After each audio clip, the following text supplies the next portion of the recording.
अस्सलाम वालेकुम दोस्तों, मैं हूं हसन खालिद और आप देख रहे हैं ऑन पॉइंट। दोस्तों, ये वीडियो पीटीआई के जो सपोर्टर्स हैं, जो पाकिस्तान तहरीक इंसाफ के सपोर्टर्स हैं, जो इमरान खान के फैंस हैं, उनके लिए ये वीडियो बड़ी इंपॉर्टेंट है क्योंकि 9 मई 2023 से लेकर अब तक जो लटकता जा रहा था अभी तक, उसके फाइनली हम कंक्लूजन तक अब पहुंच चुके हैं। एटीसी जो कि 9 मई के केसेस के हवाले से केस चला रहा था, सुन रहा था और उसकी पैरवी की जा रही थी, उसने फाइनली कुछ लोगों के केसेस के जो फैसले हैं वो सुना दिए हैं। जिसमें अगर इंपॉर्टेंट लोगों के बारे में मैं आपको बताऊं तो उसमें मियां महमूद रशीद, एजाज चौधरी, यासमीन राशिद, उमर सरफराज चीमा, इन सबको 10-10 साल कैद की सजा सुनाई गई है। उसके साथ साथ पंजाब हुकूमत के जो अपोजिशन लीडर हैं उनको भी 10 साल कैद की सजा सुनाई दी गई है और साथ में 60 लाख रुपए तक का जुर्माना भी किया गया है। ये वीडियो स्टैट्स पे मैं नहीं बताऊंगा कि किसके साथ क्या हुआ, जो था वो आपने खबरों में सुन लिया होगा। मैं अब आपको अगली जो प्रेडिक्शन है वो मैं आपको बताने जा रहा हूँ, क्योंकि आज से कुछ महीनों पहले मैंने एक वीडियो की थी कि जिसमें मैंने कहा था कि इमरान खान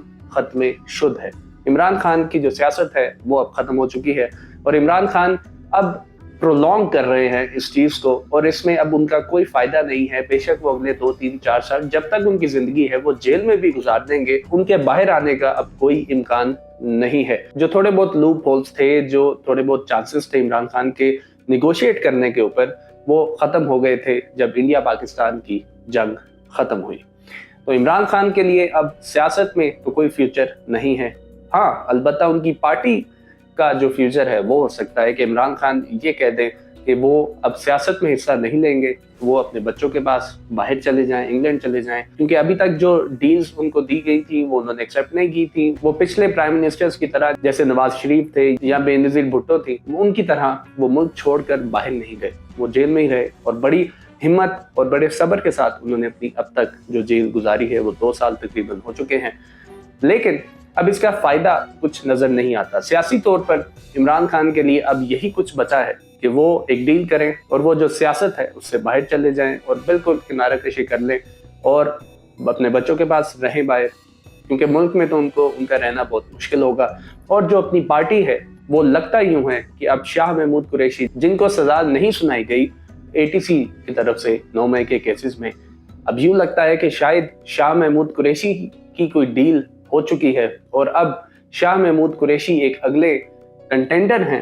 पीटीआई को आगे लेकर जाने के लिए, क्योंकि अभी भी पीटीआई जो है वो ना इधर है ना उधर है, क्योंकि पीटीआई का ना सर है ना पैर है। पीटीआई ने वोट तो लिए लेकिन कोई तंजीम, कोई ऑर्गेनाइजेशन, कौन लीड कर रहा है? अलीमा खान लीड कर रही हैं, बैरिस्टर गोहर लीड कर रहे हैं या चीफ मिनिस्टर केपी अली अमीन गंडापुर लीड कर रहे हैं, तो बहुत कंफ्यूजन है। अभी तक पीटीआई वाला जो मामला है वो सेटल नहीं हो सका। ओवरऑल जो मुल्की मामलात हैं, जो हुकूमत के मामलात हैं, वो तो सेटल हो चुके हैं, लेकिन अब जो अगला मरहला है उसमें तो यही समझ आती है कि शाह महमूद कुरैशी पीटीआई के नए चेयरमैन बनेंगे और वो आगे इस पीटीआई को आगे लेकर चलेंगे, क्योंकि वो बड़े वफादार रहे हैं, उन्होंने वफादारी निभाई है इमरान खान के साथ। लेकिन अब यूँ लगता है कि शायद पीटीआई का जो सफर था इमरान खान के अंदर और पीटीआई की पूरी एक जर्नी थी जो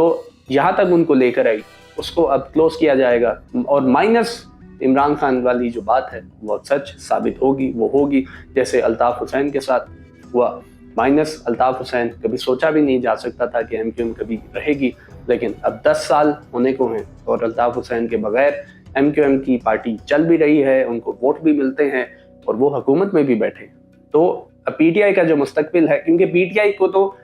सियासत में आना तो पड़ेगा, होना तो पड़ेगा, पीटीआई के बगैर सियासत नहीं चलेगी, क्योंकि पीटीआई के बगैर जो पार्लिमानी निज़ाम है वो उस तरह से स्मूथली नहीं चलेगा। कहीं ना कहीं जैसे अभी तक ऑब्स्टिकल कहीं ना कहीं आ ही जाते हैं वो होगा और शायद कुछ लोगों की जो ख्यालात हैं, जो ख्वाहिशात हैं, वो इस तरह की ना हो। लेकिन अब सब ने आजमा के भी देख लिया, जो हो सकता था वो कर भी लिया, उम्मीद भी कायम थी लेकिन वो ख़त्म हो गई। तो अब बात यह है कि अब किसी ना किसी को तो इस मामले को सेटल करना पड़ेगा और मुझे लगता है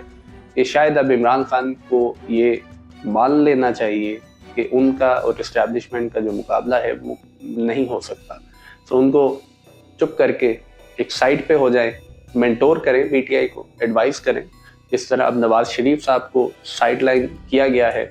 और मरीम नवाज साहिबा और जो शहबाज शरीफ हैं उनको लाया गया है। इमरान खान की भी सियासत अब इसी में है कि वो साइड लाइन होकर नवाज शरीफ की तरह अपनी पार्टी को मेंटोर करें और उसका एक एजाजी उसमें हैसियत में पार्टी को चलाएं, लेकिन अब वो एक्टिव पॉलिटिक्स से उनको हटना पड़ेगा। ये मेरी ख्वाहिश नहीं है और ना ही मैं ऐसा चाहता हूँ कि ऐसा हो, लेकिन अब अगर आप जब सियासत को एक एनालाइज करेंगे और उसको जब तज्जिया उसका करेंगे, तो उसमें तो सियासी बसारत जो है, सियासी विजडम जो है, वो तो यही कहती है कि अब आगे बगैर किसी मकसद के इस पूरी जो मुहिम है, जो पूरी मूवमेंट है, इसको प्रोलॉन्ग करना इमरान खान को कोई फ़ायदा नहीं देगी, क्योंकि इमरान खान शायद अपनी अगली पूरी ज़िंदगी जेल में ही गुजार दे और ये इसमें किसी का कोई नुकसान नहीं होगा कि अगर इमरान खान जेल में रहें। तो अगर इमरान खान अपना फ़ायदा चाहते हैं, उनके सपोर्टर्स को भी अब ये मान लेना चाहिए, ख्याल करना चाहिए, अपने कायद का ख्याल करें कि कायद की अब बेहतरी, कायद की जो सेहत है, अपने चेयरमैन का जो फ्यूचर है, जो उनकी सेहत है, जो कि अब जाहिर है वो 70s में है, लेट 70s में है, तो उनको अब सूट नहीं करेगा कि वो जेल में रहें। उन्होंने बहुत बहादुरी से जेल गुजारी है, शाह महमूद कुरैशी ने भी बहुत बहादुरी से जेल गुजारी है, लेकिन अब वक्त आ गया है कि इस चीज़ को क्लोज किया जाए और इमरान खान अपने बारे में सोचें, मुल्क के बारे में भी सोचें और अपने बारे में भी सोचें और एक फैसला कर लें। तो ये थी आज की वीडियो, और इसमें कोशिश मैंने ये की है कि किसी तरीके से जो सियासी विजडम का जो एक नक्शा है वो मैं आपके सामने रख सकूं, जो मैंने आपके पिछले महीने भी रखा था कि अलीमा खान साहिबा, बैरिस्टर गोहर, अली मीन गंडापुर, ये लीडर नहीं है पीटीआई। पीटीआई में अगर कोई लीडर सामने जो वज़ादार है, जो समझ आती है, वो शाह महमूद कुरैशी ही वो चेहरा है। अब आइडियोलॉजी से निकलकर प्रैक्टिकल पॉलिटिक्स की तरफ पीटीआई को आना चाहिए। अल्लाह हाफिज।